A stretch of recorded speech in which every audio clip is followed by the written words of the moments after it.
what's different about OKRs in scale-ups versus more mature companies, right? What's different about this? I mean, I talk about scale-ups a lot because that's my target market. And why is that really different to how we do it in large companies? In a sense, yes, and in a sense they are different. In a sense, they're not. So fundamentally, people are people, and management is management, and leading is leading. And we use goals, and we communicate. We communicate about our objectives and the definitions of success, and the things that we do in the same ways in big companies and in small companies. So in many ways, OKRs are basically the same kind of concept. It doesn't really matter where you are, what you're doing. It's basically the same concept, and you're doing the same kinds of things with it.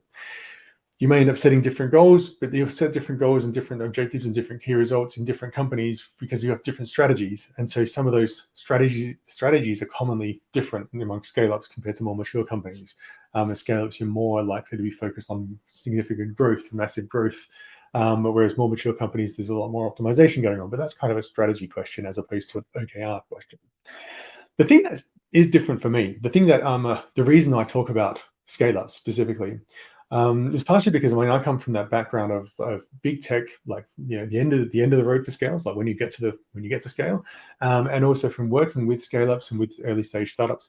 So it's my natural environment. It's the area that I feel most comfortable in. The second thing that I find very different is that in scale-ups, almost always management and leaders and people in the scale-up are keen to change, and they're keen to improve and learn. And they frequently enough, because they're scaling up, because they're in the middle of like growth, they've gone from 5 people to 50 people to 200 people.